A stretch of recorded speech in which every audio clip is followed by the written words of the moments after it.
Hello NEET my dear NEET aspirants. अब आप लोगों को आज कल मैंने हाइड्रोकार्बन के बारे में कुछ आप लोगों को बातें बताई थी। आज हाइड्रोकार्बन का बचा हुआ थोड़ा सा पार्ट एरोमेटिक केमिस्ट्री और एल्काइल हैलाइड के बारे में हम लोग बात करना शुरू करते हैं। तो चलिए डायरेक्ट क्वेश्चंस पर आते हैं।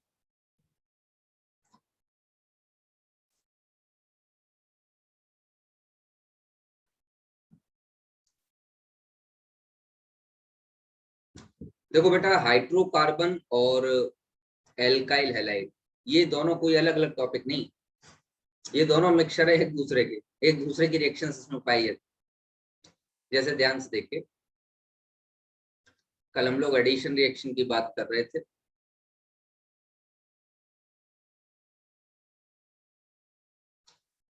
क्वेश्चन है मेरा कि अगर मैं इसकी रिएक्शन Br2 के साथ कर दूं इन प्रेजेंस ऑफ CCl4 तो मेरे पास नंबर ऑफ प्रोडक्ट्स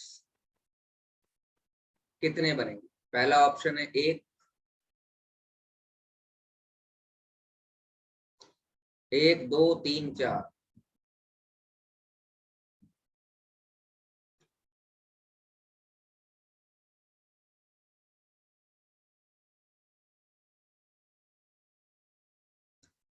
पहला ऑप्शन है 1, दूसरा ऑप्शन है 2, तीसरा ऑप्शन है 3 और चौथा ऑप्शन है 4।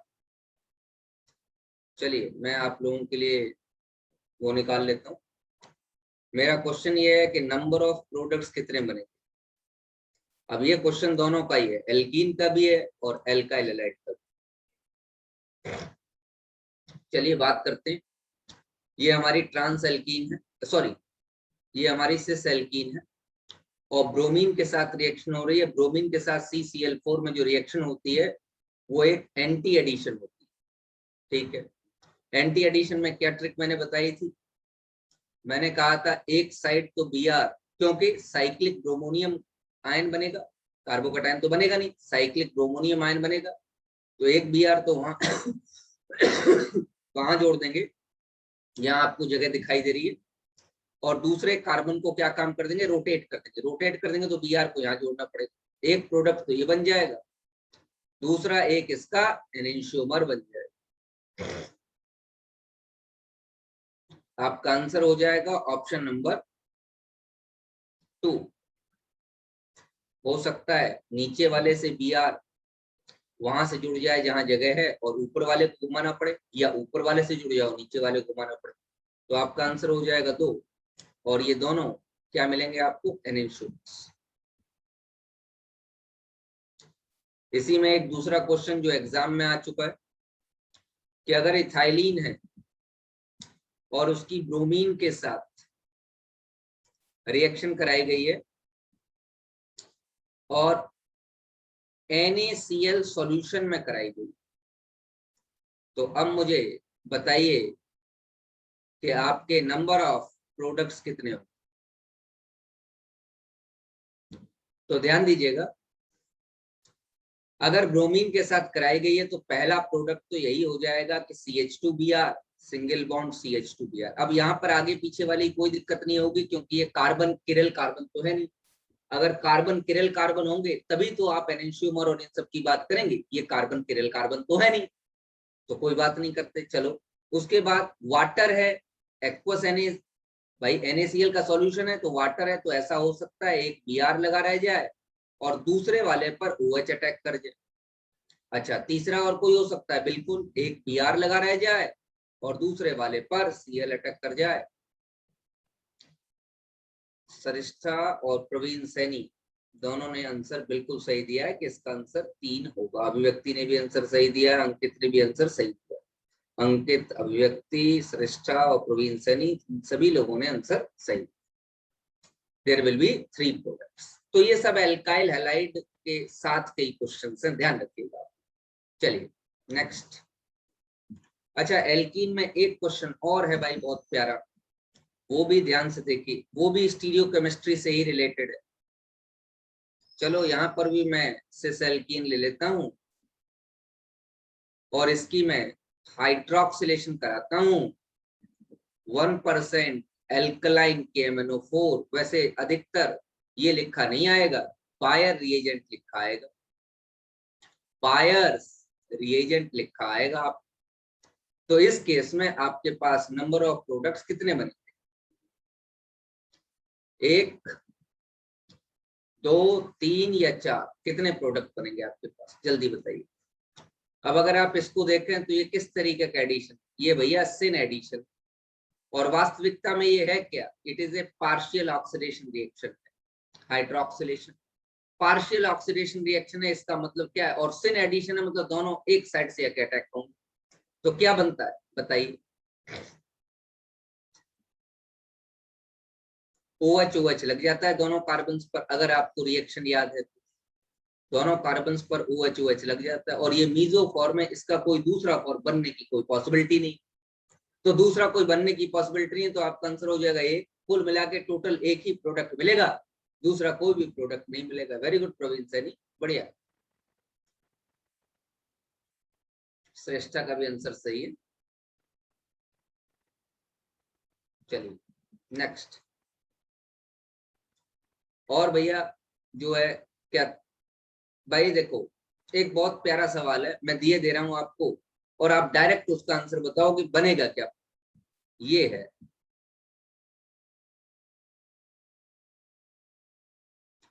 इसके n मोल है और मैं सिर्फ हीट करा रहा हूं। आप बताइए प्रोडक्ट क्या बनेगा, प्रोडक्ट का नाम बताइए।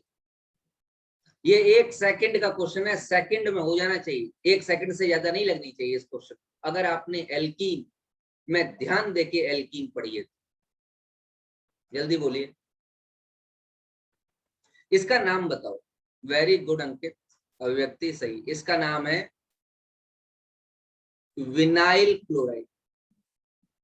और एन मोल्स बहुत जो है, एन की वैल्यू करीबन 2000 के आसपास होती है। क्या बन जाता है? पॉलीमराइजेशन हो जाता है, डबल बॉन्ड टूट जाता है, दोनों तरफ से ये CHCl और दोनों तरफ से इस तरीके से होल है, मतलब ऐसे कई सारे मॉलिक्यूल आके एक दूसरे से लग जाएंगे और इसका नाम हो जाएगा पॉली विनाइल क्लोराइड। ये एक पॉलीमर है और इसको PVC कहते हैं। जैसे इथाइलिन से पॉलीइथाइलिन, ऐसे ही विनाइल क्लोराइड से पॉलीविनाइल क्लोराइड, इस तरीके के पॉलीमर्स भरे बनना शुरू हो जाए। तो ये, अब यहाँ पर एक बात ध्यान देने वाली है, अगर आप लोग ध्यान दें तो अब यहाँ से आपको पॉलीमर्स के मोनोमर याद कर लेने चाहिए। जो पॉलीमर नाम का आपका टॉपिक है, उसके जो मोनोमर्स है वो आपको याद कर लेने चाहिए तुरंत, ठीक है ना। ब्यूना N रबर क्या है, ब्यूना S रबर क्या है, उसमें N और S किसका रिप्रेजेंटेशन है, नाइलॉन 6 क्या है, नाइलॉन 6 क्या है, इसके मोनोमर क्या है, ये सब याद कर लेने चाहिए अब यहाँ से। चलिए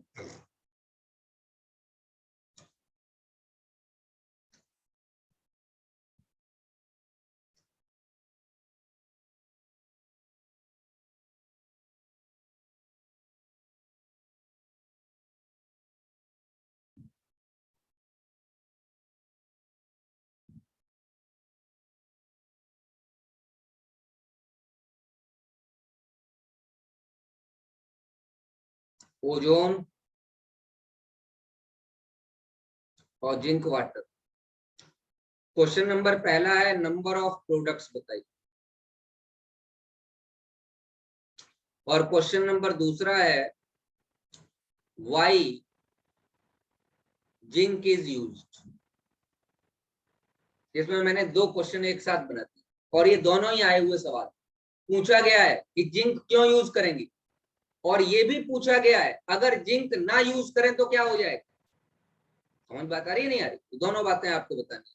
अब इस चीज को समझिए, ये एक लंबा क्वेश्चन, मतलब इसमें 3-4 क्वेश्चन एक साथ आप कर पाएंगे। 3-4 टाइप के इसमें ऑब्जेक्टिव क्वेश्चंस बन सकते हैं, एक साथ कर पाएंगे। ओजोनोलिसिस है जिंक वाटर के प्रेजेंस में, मैंने कहा था कार्बोनिल कंपाउंड बनेंगे।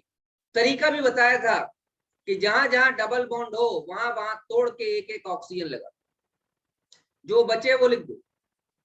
तो क्या बचा, CH3 COCH3 एसीटोन, और क्या बचा, CHO CHO ग्लाइयोक्सल, और क्या बचा, CH3 CH, ये बन गया।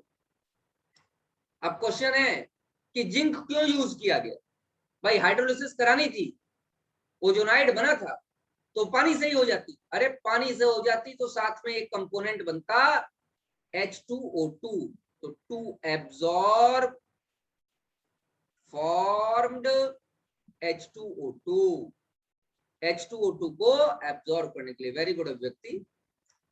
क्योंकि अगर हम जिंक यूज ना करें और H2O2 बन जाए तो जितनी भी एल्डिहाइड्स उन सबको एसिड्स में ऑक्सीडाइज कर देगा। क्या कीटोन को भी कर देगा? नहीं, कीटोन को नहीं करेगा। H2O2 एक वीक ऑक्सीडाइजिंग एजेंट है, वो कीटोन्स को ऑक्सीडाइज करने में कैपेबल नहीं है, वो एल्डिहाइड्स को डायरेक्ट एसिड में ऑक्सीडाइज कर देगा। इस बात को ध्यान रखिएगा। चलिए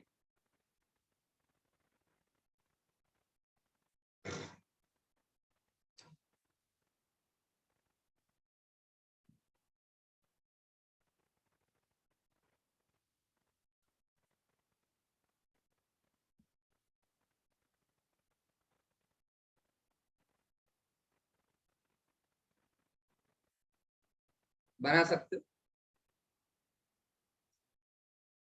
HBr के साथ वही इलेक्ट्रोफिलिक एडिशन रिएक्शन होगी, Br अंदर वाले कार्बन पे जाके लग जाए,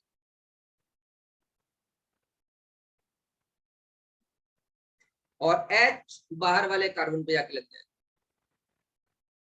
अब यहां परऑक्साइड लगा रखा है। परऑक्साइड इफेक्ट कहां पर एप्लीकेबल होता है? जहां पर HBr प्रेजेंट होता है, क्योंकि HCl और HI के केस में परऑक्साइड इफेक्ट एप्लीकेबल नहीं है। क्या बन जाए? कैसा हैलाइड बन गया मुझे बताइए।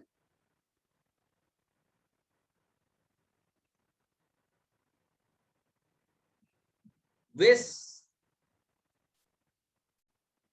डाइल, जेम नहीं बना, क्या बन गया? विस डाइल। चलिए अगले,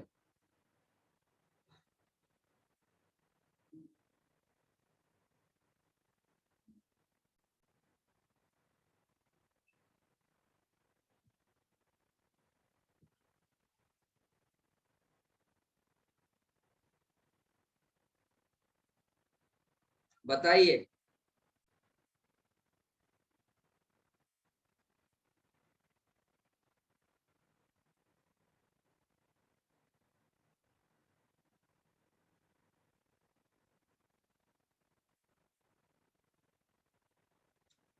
पहले वाले में बेंजीन, वेरी गुड, ट्राइमेराइजेशन हो जाएगा और पहले वाले में बेंजीन बन। अच्छा दूसरे वाले में, रेनू का भी आंसर सही है। दूसरे वाले में क्या बनेगा?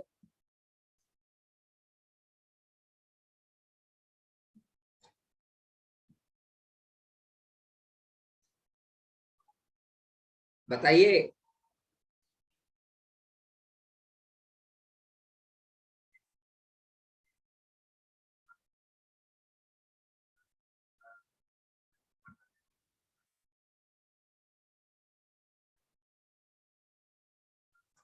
नहीं कोमल, नहीं।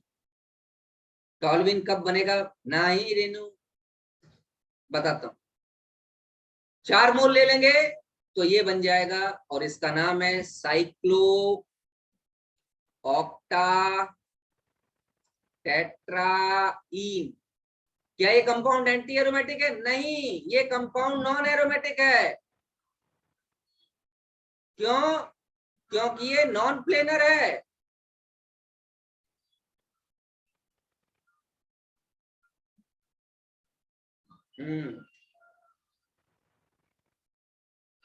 इसका स्ट्रक्चर कैसा होता है?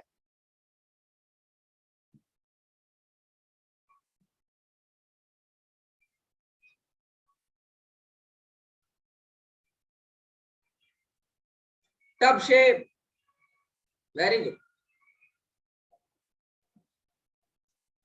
अब अगर आपको टॉल्वीन बनानी हो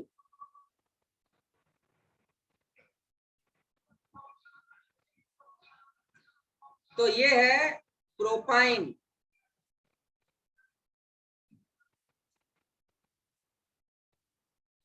और इसकी रिएक्शन करा लीजिए 2 मोल एसिटाइलिन से,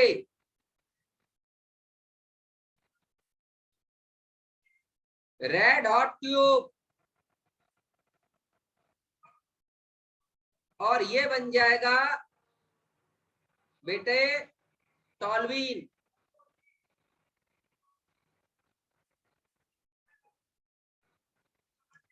अगर आपने 3 मोल प्रोपाइन ले लिए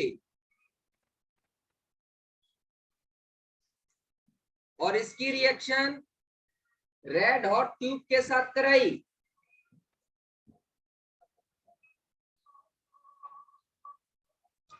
रेड हॉट ट्यूब, गुड अभिव्यक्ति, उस केस में आपको मिल जाएगा मेसिटाइलिन। ये है, गड़बड़ मत करना, इंपॉर्टेंट रिएक्शन है ये। चलिए अब मैं बात करने जा रहा हूं एरोमेटिक इलेक्ट्रोफिलिक सब्स्टिट्यूशन रिएक्शन। अगर एरोमेटिक इलेक्ट्रोफिलिक सब्स्टिट्यूशन रिएक्शन की बात की जाए तो पहली बात है rate directly proportional two electron density. कहने का मतलब जितने भी प्लस आर, प्लस आई और प्लस एच होंगे वो रेट को इंक्रीज करेंगे, जितने भी minus R, minus I, minus H होंगे वो रेट को डिक्रीज करें। अब मैं एक क्वेश्चन दे रहा हूं, गलत मत करना।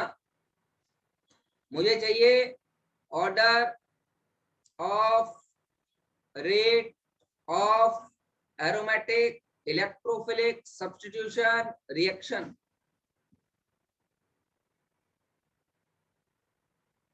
नंबर पहला बेंजीन, नंबर दूसरा क्लोरोबेंजीन, नंबर तीसरा टॉल्वीन, नंबर चौथा फिनॉल, नंबर पांचवा एनिलीन। आपको सिर्फ ऑर्डर लिखना है।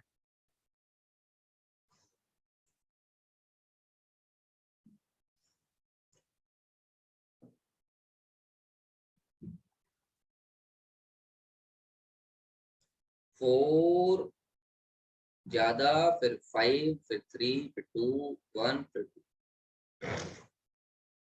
अंकित थोड़ा सा गलत है।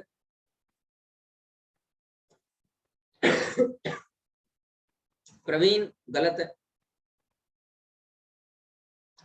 अगर प्लस आर का ऑर्डर देखा जाए, ये भी समझ लीजिए, तो NH2 का सबसे ज्यादा और फिर OH का और फिर OCH3 का। और यहां पर एक चीज और समझ लीजिए, अगर माइनस आई का ऑर्डर देखा जाए तो OCH3 की माइनस आई ज्यादा होती है इन कंपैरिजन टू OH। ये पूछे गए, ये दोनों ही ऑर्डर पूछे गए, ध्यान रखिए। यस, अब सही है। सबसे ज्यादा पांचवा, इसका प्लस आर सबसे ज्यादा इलेक्ट्रॉन डेंसिटी सबसे ज्यादा क्रिएट करेगा। पांचवें के बाद चौथा, इसमें भी प्लस आर है और इसका प्लस आर थोड़ा सा कम होता है OH। वैसे बहुत अच्छा होता है लेकिन इन कंपैरिजन टू NH2 थोड़ा सा कम। उसके बाद CH3, CH3 में क्या है, आई ना, आई नहीं काम कर रहा, hyper conjugation, 3 alpha hydrogen atom, hyper conjugation काम कर रहा है, तो उसके बाद तीसरा, तीसरे के बाद पहला बेंजीन और दूसरा क्लोरोबेंजीन सबसे कम। क्यों? क्योंकि भैया क्लोरोबेंजीन में प्लस आर है, मैं मना नहीं कर रहा, लेकिन मैंने ये लिखाया था कि हेलोजेंस में प्लस आर होने के बाद भी हेलोजेंस डीएक्टिवेटिंग ग्रुप्स हैं, क्योंकि उनमें माइनस आई की ताकत बहुत ज्यादा हो जाती है। That's why these are the deactivating groups. चलिए, अच्छा जरा डायरेक्टिंग नेचर बताओ, which are ortho and para directing. ठीक है, पहला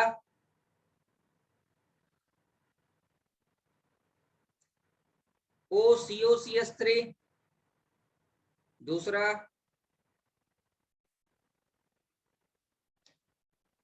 NHCOCH3, तीसरा Cl, चौथा, चलिए क्वेश्चन है which are ortho and para directing.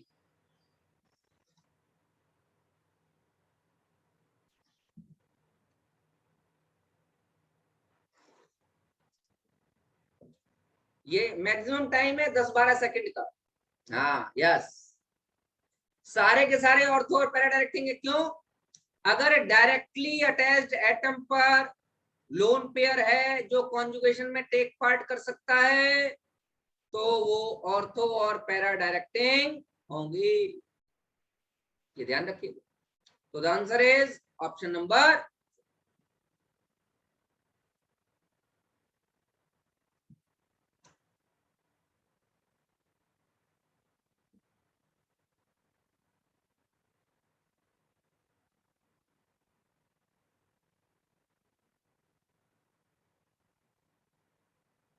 बताओ।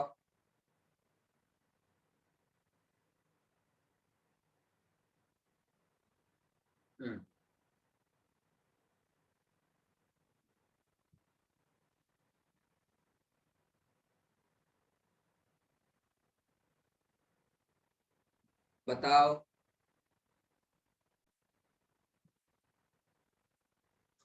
Very good. इसमें मैंने आपको बताया था कि ये मिसनेमर है। बेंजीन हेक्साक्लोराइड बनता है, गैमेक्सीन, लिंडेन, 666 कुछ भी कह सकते हैं, लेकिन वो बेंजीन नहीं होता। साइक्लोहेक्सेन की रिंग पर क्लोरीन लगाते हैं, एडिशन रिएक्शन है ये। नाम इसका मिसनेमर है, BHC बेंजीन हेक्साक्लोराइड। इसी को गैमेक्सीन कहते हैं, और गैमेक्सीन नाम से इंसेक्टिसाइड है। इसी का नाम लिंडेन है, इसी का नाम 666 है, C6H6Cl6। इस केस में कह रहा है एक्सेस है। अगर एक्सेस नहीं होता तो, एक्सेस नहीं होता तो CH2Cl बनता। एक्सेस है तो लगातार रिएक्शन होती चली जाएगी, CHCl2 नहीं बेटा, लास्ट वाला प्रोडक्ट। अभिव्यक्ति 3 प्रोडक्ट नहीं करेंगे, एक्सेस है ना, तो लास्ट वाला प्रोडक्ट CCl3 बनेंगे तो तीनों ही, लेकिन मेजर यही हो, इसी की बात कर रहा है। तो इसका नाम हो जाएगा ट्राइक्लोराइड। समझ बात आ रही नहीं आ रही? इसका नाम है बेंजाइल क्लोराइड, बेंजल क्लोराइड, या बेंजल डाइक्लोराइड, या बेंजो ट्राइक्लोराइड, या बेंजो क्लोराइड भी कह सकते हो, मुझे कोई प्रॉब्लम नहीं। आप बेंजो क्लोराइड भी कह सकते हो, आराम से बेंजो क्लोराइड कह सकते हो, कहीं कोई प्रॉब्लम। नेक्स्ट, मुझे इस रिएक्शन का नाम चाहिए, इसका नाम क्या है?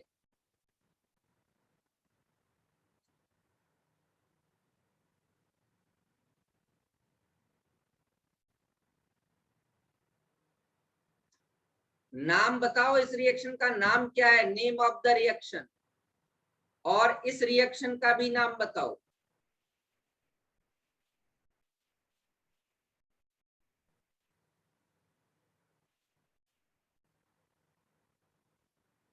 Very good. D D D कोई देवता है, नाम तो बताते नहीं अपना, लेकिन हाँ इनका आंसर सही है।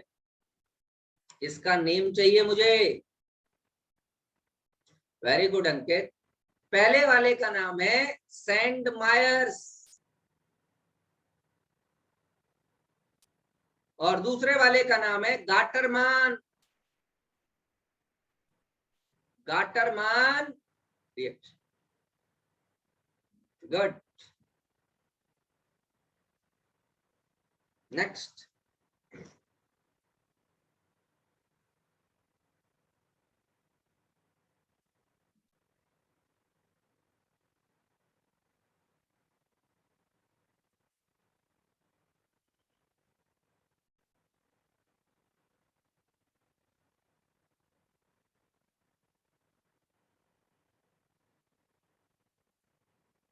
मुझे प्रोडक्ट चाहिए। प्रोडक्ट क्या मिलेगा?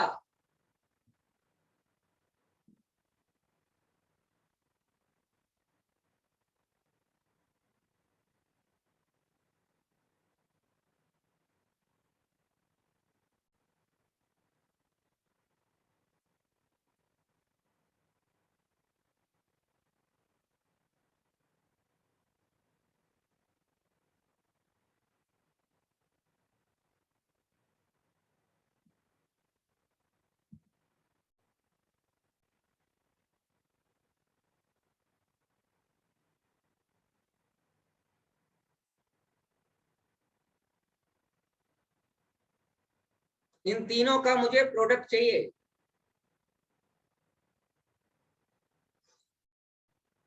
नहीं श्रेष्ठा, एसिटाइल क्लोराइड कहीं नहीं मिलेगा। नो।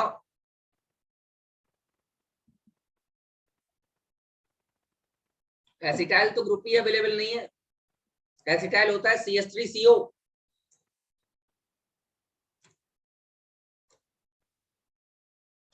नहीं प्रवीण सैनी।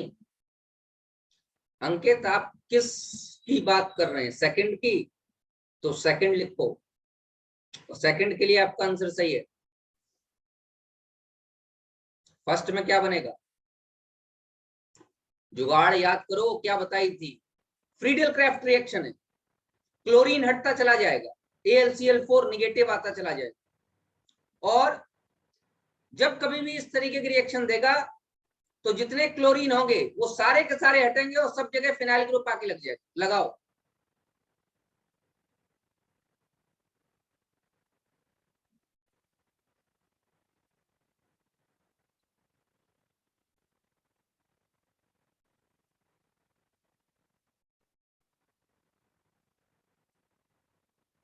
बेंजो, यहां पर ये बॉन्ड टूटेगा, कार्बोकैटायन यहां बनेगा, कार्बोकैटायन रीअरेंज होगा, 1,2 हाइड्राइड शिफ्ट,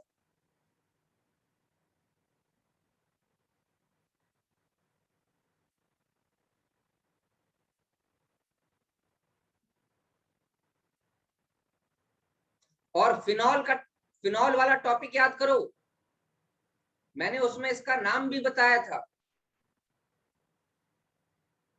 और मैंने कहा था अधिकतर इसी नाम से पूछा भी जाएगा, isopropyl benzene. Cumene. Very good Renu. Cumene नाम से पूछा जाता है और क्यूमीन से ही इंडस्ट्रियल प्रिपरेशन होती है फिनॉल की। क्यूमीन का ऑक्सीडेशन कराते हैं। फिनॉल का इंडस्ट्रियल प्रिपरेशन है जिसमें हमको एसीटोन और फिनॉल दोनों मिलते हैं। चलिए, ये क्या है? ये बॉन्ड यहां से टूटेगा। मेरी बात समझ में आ रही है नहीं आ रही? और ये कुछ इस तरीके से प्रोडक्ट बन जाएगा। हाइड्रोजन यहां आके लग जाएगा और ये ऐसे प्रोडक्ट बन जाएगा।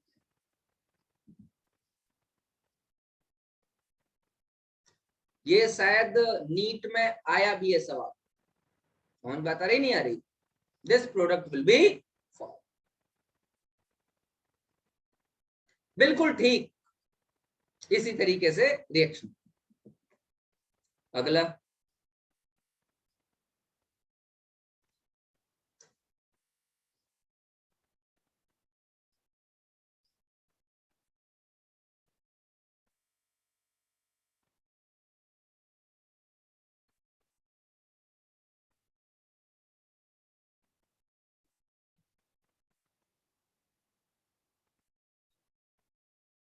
Number first,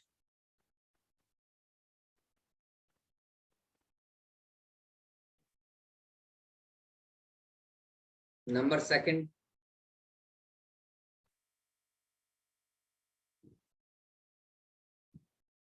number third, number fourth.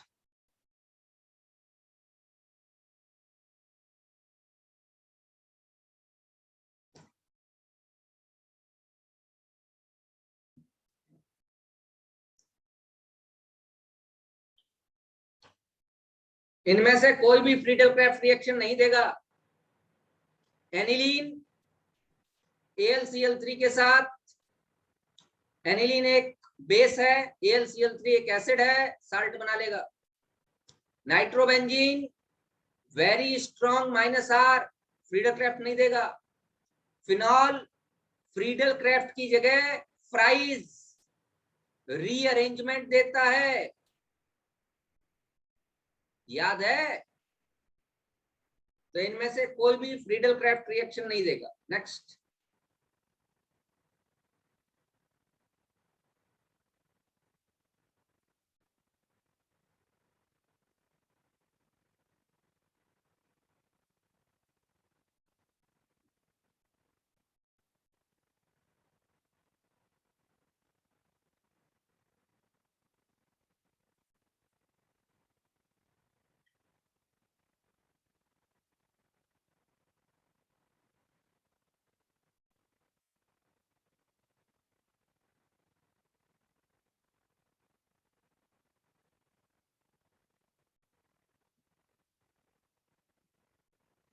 बोलिए।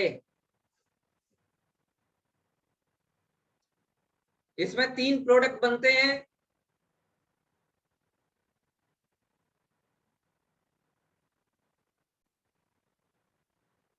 Ortho,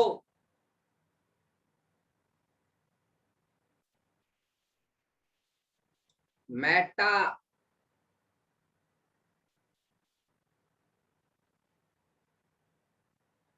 para. पैरा बनता है 51%, ऑर्थो बनता है 2%, मेटा बनता है 47%। तो जो मेजर होगा वो कौन सा होगा? अंकित गलत कर दिया ना, मेजर मेटा नहीं होगा, मेजर हमेशा पैरा होगा।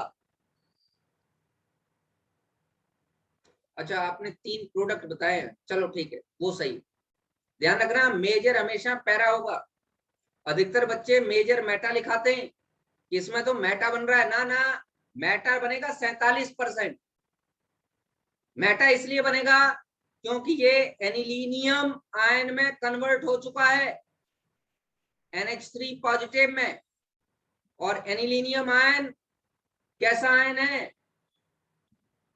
हाईली डीएक्टिवेटिंग, इसलिए मेटा बनेगा। चलिए,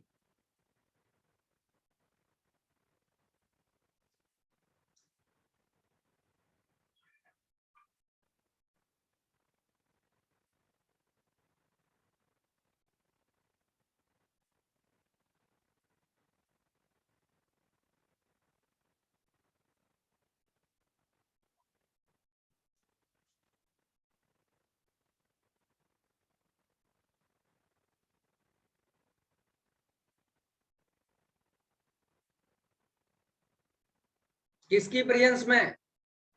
अच्छा चलो, इस कंपाउंड का भी नाम बताओ, क्या बन रहा है? याद है, भूल गए? प्रोटीन याद करो थोड़ी सी, बायोमोलिक्यूल।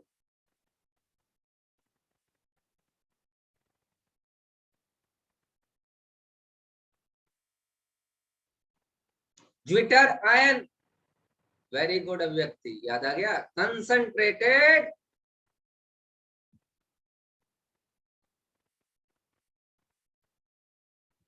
ज्विटर आयन कॉम्प्लेक्स बनेगा।